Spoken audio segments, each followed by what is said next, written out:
مولانا روم جب آئے اس کا نہیں ہو بصری کی آواز کہ سبحان اللہ سبحان اللہ. کیا سبحان اللہ؟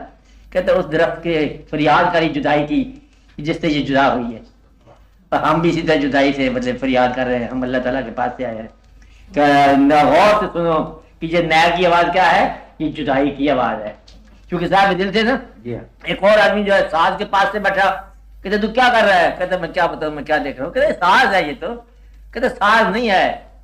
کہتے گوش مشتاق کی کیا بات ہے. اللہ اللہ گوش مشتاق شوق والا کان.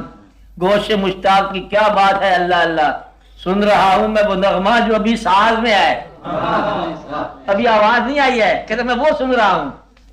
اب یہ کہتے ہیں جیسے جیسے مزاج ہے. ایک گلاب کا پھول ہوتا ہے نا گلاب کا پھول. اور تم کب آئے ہو مسٹر سمجھ تو آیا بیٹھا پہلے ہے ٹھیک ٹھاک ہے.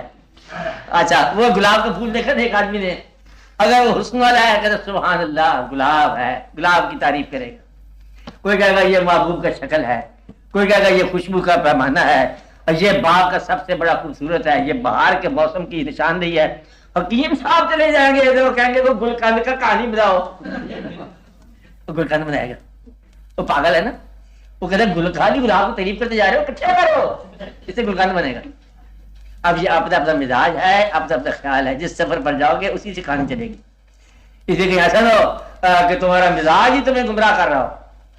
ناراض مزاج ہمیشہ ہی تمہیں گمراہ دے گا. کبھی تو راضی ہو جاؤ. کہتے ہیں یہی کائنات اللہ نے کہا بنایا یہی کائنات. اور تمہیں ایک دن جو دن کی زندگی دی ہے مولا جا کے دیکھ کیا 1000 تمہیں نقش نکالے گدھا تھا تو آپ ہی ہے.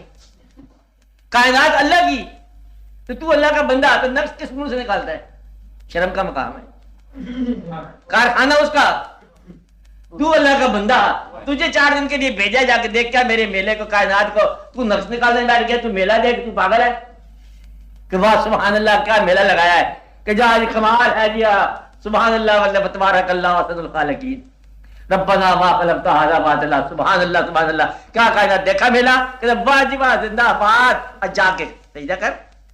کہتا اللہ میاں ہے تو مالک ڈاڈا ہے میں کیا کروں. پر میں سے پوچھا تو میں اس میں امینڈمنٹ بڑی کرتا. پاگل ہے بیوقوف ہے. امینڈمنٹ کرتا اللہ کے کام میں. اللہ کے کام مت امینڈمنٹ کرو.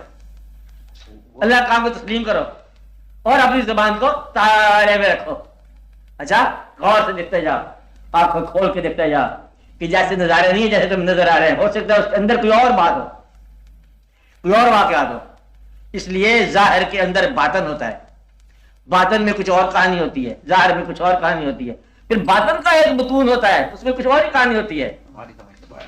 جب تمہاری سمجھ سے باہر ہے تو پھر تم سبحان اللہ کہو اور دیکھتے جاؤ اللہ کی قدرتوں کو. کبھی تبصرے نہ کرو. نادان کا تبصرہ جو ہے یہ اس کی جہالت کا اعلان ہے.